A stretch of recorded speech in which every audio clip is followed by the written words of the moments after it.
Hey everyone, it's 10 Types, and Battle Partners just came out in Japan a few days ago, almost a week ago, honestly, at the time of this coming out. I think I'm recording this a little bit early, but the decks that have been winning have been insane. And this isn't just me over exaggerating, this is not at all what I was expecting. I was I was kind of convincing myself that Liz Clefairy X might be pretty good. I think it's a little bit better than even I was expecting at its upper end. It's quite good. And then the Iono stuff is honestly, I just wasn't really thinking about it too much, but we'll take a look at that. The first video I did on this set was the ends and hop stacks, and those have been more or less what I was expecting in terms of what they play. Not exactly, I wasn't 100% sure how the hop stack would look. But they were, they had this full package, relatively straightforward. The Ionos and Lillie's decks only have a few cards in each of them, so or in the package. We might get some later on, we might not, but this means that they are now comboed with other decks, which is really weird. I'll probably make a third video on decks from this set, just going over some more, talking about some that aren't trainers Pokemon, though there are certainly some non-trainers Pokemon that are new that we're going to be talking about today. The first cards we're talking about are the Iono's Pokemon. There aren't actually any Iono's Pokemon in this list, but there is the new Stadium, which heavily pairs with them, I guess, which is Lavenica, which says, or is it Lavenikia? I don't play the video game, so I don't know how this is pronounced. But when it's during each player's turn, that player may put up to two basic Lightning Energy cards from the discard pile into their hand. This is Goldengo EX.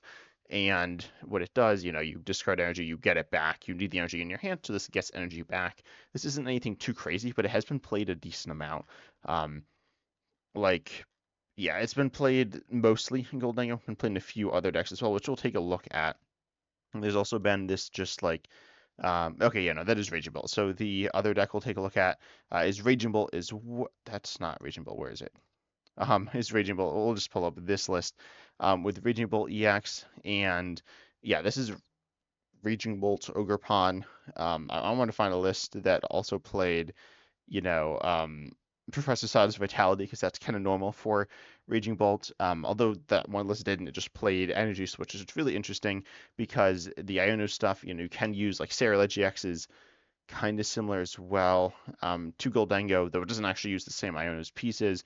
And then we see a straight Iono's deck here as well. But the other Iono's pieces, you have the Iono's Kilowattrel, which says you discard a lightning energy attached to it, and then you get to draw until you have 6 cards in hand. And then Iono's Belly Bolt EX accelerates lightning energy to your Pokemon, your Iono's Pokemon in play. The Iono's Voltor appeared as 20 for each lightning energy attached to all of your Iono's Pokemon here. So the idea is just to kind of flood your board with energy. We see 19 in this list here. By the way, all these lists were played in Japanese tournaments. They were 64 player, I believe 64 player tournaments, and these all finished in the top 16. I try to choose like the better ones to the best ones that we'll take a look at, but there are a lot in here as well. And Max Five's also, I really like Max Five as a card. I think it's cool. And it accelerates a bunch of cards, or no, doesn't accelerate, recovers a bunch of cards, which you can then accelerate, and also can bring back your attack, or just does a bunch of stuff. This is the Iono's deck, but you can also play in other ways. As I said, there's Ceruledge, but there's also the Raging Bolt deck, which is really interesting. Raging Bolt EX is obviously in standard form right now, played with Geomass Ogerpon EX, and still can be played that way. It's not losing a ton of things. I mean, it's losing a good chunk of cards, but compared to other decks, it's not that much. And then this list instead plays it. It doesn't use 3 types of energy. 3 types of energy isn't actually that awkward, but generally less types of energy is better, and the Iono stuff is lightning. We see the Iono's package, and this allows you to burst a bunch of energy onto the board, which is something you can kind of do with TLMS or Grafani but you need a bunch of Pokemon in play to do that. I guess you kind of need that here as well, but not always. It's a little bit different, and you can do as much energy as you want onto your board. Lightning energy, not necessarily the energies on your Raging Bullet itself, though. Um, this is a combo I wasn't really thinking about. I kind of was vaguely aware of it, but really interesting to see that it is being used some and is decent, not amazing, but it is decent. Moving on though to the Lillie's deck, which is much better. There's only 4, 5 Lillie's cards. There's Lily's Comfy, Lily's Cutie and Ribombee, and there's also Lily's Pearl, which says the Lily's Pokemon this tool is attached to gives up one less prize, which is obviously really good. And then there's also Lily's Clefairy EX, which has its ability, which says that the weakness of Dragon Pokemon is now Psychic, and it's times two. Dragon Pokemon normally don't have weakness. Keep in mind, Rage Draco V-Star is rotating, but Raging Bull EX still played. Dragon Ball EX also still played. Then you attack your Full Moon Rondo for Psychic Colorless. You do 20 more for each bench Pokemon, both yours and your opponent's. Same attack damage output as Entei V and Raikou V, and I guess also Suicune V. It's, pretty strong. Not like broken, but it's decently strong for a basic Pokemon. Your HP is kind of low though. Um, and then you have the tool though to make yourself even stronger. And this list doesn't play the tool; it just plays Clefairy EX. So we got a few Dragon Ball EX lists. They're kind of showing off Liz Clefairy EX, but it's more so a tech card. And this set, wait, does the ability? Yeah, it only makes your opponent's Pokemon weak. I wasn't sure if it made your own Pokemon weak, which would obviously be kind of bad. But it's an attacking option here, and I guess a threat in the mirror. Although it also is, it doesn't have that much HP, so it will be one shot by Dragapult EX in the active. We also see Tapu Koko EX, which does damage based on your bench Pokemon, 60, 20 more for each of your bench Pokemon. Um, this might be here for Pidgeot EX. I'm not entirely sure, to be honest. We also see Badoo, we see Zadu, we see just a bunch of different things going on in this list. This is really interesting. Um, this other Dragapult list plays Iron Thorns, and it plays the new. Oh, also Tapu Koko EX has Fury, which is cool, though not. I don't think particularly meaningful in this list here. Then we have the new Maractus in this list, which says its ability Explosive Needles if it's in the active and one-shot it, or no, if it's just knocked out, it needs to be one-shotted. Then you put 6 damage counters on the attacking Pokemon and corner for 1 color, so you do 20 and stop retreating. This is a card that's seen a little bit of play in Japan. I was not expecting it to really see much play at all. But it's a card. It's kind of like Mawile, to be honest. It's pretty similar to that. Um, and Mawile's rotating, right? Mawile's rotating, and Wellspring Mass Ogerpon EX is not rotating and is another trapping option. Maractus can do damage. It can also trap. And that really liked Double Turbo Energy, the Wellspring Mass Ogerpon EX. I mean, yes, theoretically, Maractus could like it to, trap something forever. And there's no Radiant Alakazam either to heal. So I believe trapping is very hard. It's not impossible, but it's much harder. But Maractus is really cool in this list. And we have the Lily's Clefairy EX in here again. Got 4 Dragapult lists here. This one is another Zadu one. It has a Dustor in it, and it has the Maractus EX, or the Maractus and the Lily's Clefairy EX. And this list placed first. I think a bunch of these did as well. The Lily's Clefairy EX has been played like a ton in Japan, and it's only been like 2 days, and it's been played in it's placed in the top quarter in like 100 tournaments already, which is kind of insane. And some of these lists, I forgot that there's an actual card to synergize with this. This list here plays the tool card Lily's Pearl to give up one less prize to have a more potent attacking option. I mean, it doesn't do more damage, but it is going to, not give up as many prizes for being a weaker HP 2 prize basic there. Then this list plays Blaziken EX, which is not out. This is so this and Tapu Koko EX, they are coming out in battle or no, in Journey Together internationally, which is like March. I want to say it's March 28th, but that date might be wrong. Regardless, it's coming out at some point in late March and slash early April, depending how you're playing. And in Japan, though, this came out earlier, so it'll actually rotate earlier than the other cards, which is kind of weird. But regardless, you accelerate a basic energy from your discard pile to one of your Pokemon. You do 200 for 2, one of which is fire.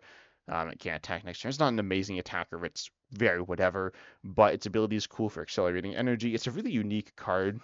It's not super unique, but it's like, for a good card, it's super unique because it's not a standout amazing card. And so Blaziken EX is just it's a really fun card. It's gotten honestly a lot of hype. Like, oh yeah, it's been played in Mamoswine EX, which we'll be talking about at some point. Mamoswine EX is definitely one of the more interesting cards from the set. It's not Trainers Pokemon. It's not great, but it's interesting.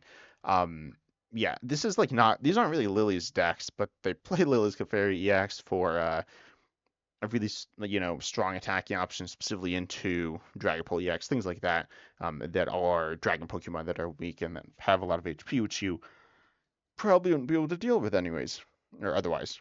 Then we have a Gardevoir list, and here it can attack, but I believe it's supposed to use for its ability, allowing you to, again, hit weakness on these Dragon Pokemon and actually take a knockout with um, your like Drifloon or whatever easier. And it's really weird to see Gardevoir. Gardevoir is being played in tournaments in Japan. It's not bad.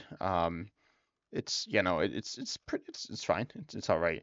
And it's lost Corellia, which is kind of bad, and it's also lost their alts it played, both of them. It doesn't really matter that much, but they are gone. And it's lost. Those are the main ones. I mean, Corellia is like a really big loss, but still, Gardevoir EX super strong card, and Clefairy EX does open up another option that is pretty good. Then we have Alakazam EX. This list won a tournament as well. Like, I wasn't gonna include this. I was like, who's playing this? But apparently someone played it and won a tournament with it, which seems kind of like really surprising. I mean, you can look at the times it's been top 16 in Japanese City League tournaments. This is the first time in, um, I don't know. I guess these were last year. Yeah, it's like almost a year. So, Alakazam EX is weird. If you don't know, it attacks from like the bench, and then the idea is to have a wall in the active, and then Liz Clefairy EX does allow you to hit weakness on those Dragon Pokemon, which is really nice. This Dragon is still good, especially here. You do 120, double that to 240 is one-shotting a Raging Bolt EX, and obviously extra damage is always appreciated on Dragapult EX. It's just good. Yeah, this is a really weird deck. There's a lot of stuff to say about this, but you got different attacking options and just a lot of weird stuff. We got Zadu. I mean, it's not weird for not weird for an Alakazam EX deck, but who's playing this, right? Let's be honest, people aren't really playing this deck, but um, yeah, this is just really surprising, I guess is the best word. Then we have ourselves a few different lists here. Some plays Noctowl, this one plays Charizard. It's a Charizard Noctowl Terapagos list. Well, I guess Charizard Noctowl, Terapagos you need in play because it's a Terra Pokemon, and then we have some Psychic Energies. And then you can use Area Zero Underdepths, and this is really important for Lily's Clefairy EX to reach its preferred damage output. And we see Lily's Pearl as well. We see Dustmore. So this is like it's like Charizard Terapagos. Like it really does use both here. It they complement each other well because the one helps set up the other and vice versa. And then you also have Pidgeot, Fan Rotom, which is pretty normal Trapgo stuff. Fan Rotom not necessarily a normal Charizard thing. Noctowl not really a normal Charizard thing. And then we got the Dustmore. So we have 3 stage 2 lines, a bunch of different basics, some stage 1s, or a stage 1 with the Noctowl 4 stage 1 line there. We got the Liz Clefairy. We actually got some Psychic Energies, Crispin, just a bunch of different things going on here, which is really interesting. I was wondering how these decks were the Trapghost and the Charizard decks would adapt post rotation. In this list, they formed together, and yeah, this list also won a tournament. So admittedly, like winning versus coming like fourth isn't like, oh, this deck is like way better than the other one, but it is still meaningful. And really funny that I don't know, funny. This is like just so. As I said, these decks are kind of crazy, not at all what I was expecting. Next, we have a Lily's deck, which has or Lily's Clefairy EX. This is a Lily's Clefairy EX deck. The other ones weren't really that. They played it and they got value out of it as an attacking option for different cases. And this is your main attacker, I guess, but you also have Trapghost EX. You got a bunch of Lily's Pearls.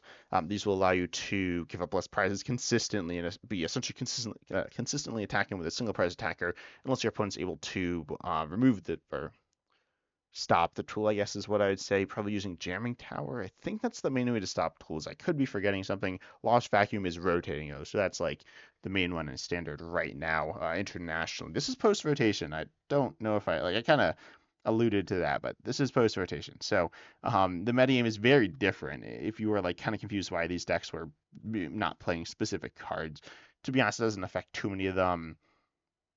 Like these ones, a lot of them, obviously these are the ones that have adapted. So I do keep that in mind. And then, yeah, Trapco CX, obviously with Area Zero Underdepth, is really important and is probably the best. I mean, it's almost definitely the best basic to be playing here because it is a card that is a good attacking option. Honestly, I was just kind of looking through it. I don't actually know how you get the energies on. Oh no, never mind. Zadu. I'm blind. Yeah, you use Zadu to get the energies on. You don't have double turbo. We see legacy energy, so you can be attacking with a zero prize Clefairy EX, which is like one-shotting everything, which is kind of crazy. Um, yeah, this is a really strong attacker. You got a full bench. You're hitting, and let's say your opponent has no bench Pokemon. You got yeah, you're hitting 180, which is like that's not insane, but it's good. But then they probably have a few, so you're hitting. I mean, if they have a full bench, um, you're hitting three, 380, I think. So you're probably not one-shotting Charizard DX, but you can definitely be two-shotting it. That's a full bench. If they also have 8 bench Pokemon, which is probably not going to happen, but Clefairy EX still pretty potent. If that's not the case, it's decent. If you view it as a single prizer, it is very good. And Trap Ghost DX can pick up the slack if your opponent has like no bench Pokemon that you need to do a little more damage. Yeah, and has more HP. Then we have this deck. This one I did not win a tournament, but I saw it and I had to include it. It's Lillie Clefairy EX, but it's not. It's Slow King, um, which if you don't know, you like discard the top card of your deck, and it can have a rule box, and you like copy one of its attacks. We got Kyurem for the snipe deck. Kyurem is like pretty bad post rotation. Um, yeah, I don't really know how you'd play this, to be honest. It's yeah, I guess no one else in Japan has really been playing it either outside of this list because Regidrago is rotating and Lost Zone is also rotating, so it's not really a good tech option and certainly can't be played in Regidrago. So here it's good though. It's really strong attack. And then Conkeldurr is like a really strong Pokemon. Yeah, it does 250. And then Annihilate instantly knocks out your opponent's active. It also knocks itself out. This is like kind of a weird card. I haven't seen this card, and I haven't really thought about it since it came out. It's not particularly good, but it's here. And then we have like Badoo and Lillie's Clefairy EX and stuff. But definitely interesting. Not the best deck, but it is cool.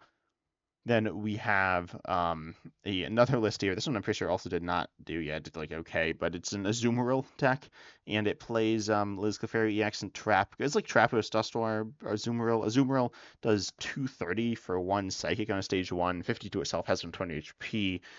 If you have a Terra in play, so that's pretty good. 230 for one on stage 1. It's not like broken. It's good though. I mean, it's quite good. You do have that 2 prize liability, but you probably have Pheasant EX in play. You got um, Pidgeot EX and Lily's Clefairy EX. Lily's Clefairy EX is a big liability, certainly compared to Pheasant EX and Pidgeot EX. I mean, Pidgeot EX is that's way more HP. Pheasant doesn't have that much more, so it might not actually matter between those two, and it's not a card you always want to play. Pheasant and certainly Pidgeot EX you always want to play. Then we have one last deck here. This is actually potentially my favorite deck from the new set. If you don't know, I played. I don't know why I can't speak today. Um, I know I'm like tired or something. But Lily's Clefairy EX is cool because it's kind of like Trap Ghost EX, and I played Trap Ghost EX with Cloth before, but Cloth is losing double turbo energy. I mean, they're both losing double turbo energy, but it's not great. So this it was like a basic focused combo-y special condition deck. And yeah, this is that. Volcanion EX is here. And it says once during your turn, if this Pokemon isn't active, you may leave your opponent's active burned. This is nice for adding a little bit of extra damage, like 20. It's actually very similar to Iron Valiant EX, except you can send it up. Like you can have it in the active, not on your turn, and then just start it in the active on your turn and then get the value out of it. So it's one less switch, which is like super big. And then we also have Magearna. Magearna is a really weird card, but it says as long as it's in the active, when you attach an energy from your hand to one of your Pokemon, you heal 90 from it. So this allows you to, I guess, heal off if you've been hit by like a Dusknoir, more likely a Dragapult EX. I don't know. It's a weird inclusion, but it's a really cool card. Um, yeah, I mean this deck seems cool. You got the poison, you got the combo stuff with Energy Switch, and you have essentially a single price attacker with Lily's Barrel and Lily's Clefairy EX, and got areas, Under Depths, and yeah, I mean, it just a deck that's all basics, get a bunch of stuff into play, and go. It seems like a cool deck to me. It might not be interesting to a lot of people, but there are so many cool weird cards in this new set. I think all the Iono's Pokemon, not like Iono's Electrode, but a bunch of them, the Belly Bolt EX, the Voltorb, the Kilowattrel, all of which are Ionos, and then the Lavenica or whatever that stadium is, and then also Liz Pearl, Liz Clefairy EX, but I also talk, which are the trainers Pokemon, but I also talked about Maractus, Volcanion EX, um, I talked about Blaziken EX, Tapu Koko EX, I mentioned Mammoth EX, but didn't really talk about it. Um, Magirna we saw on a list. There's just so many cards. They're so cool from the set. Tell me down below in the comments which of these decks you're most excited for, and if this was what you expected to be good, because all these decks I showed you, maybe the Azumarill and Slowking decks aren't very good, but the other ones were all good. I think they are all very legit meta decks. Not necessarily top 10. I mean, I probably showed more than 10 decks, so probably can't be the case. But yeah, tell me down below in the comments what you think are the best cards, and make sure to like, subscribe, hit the bell, all that good stuff. And as always, I'm excited to see you in the next video.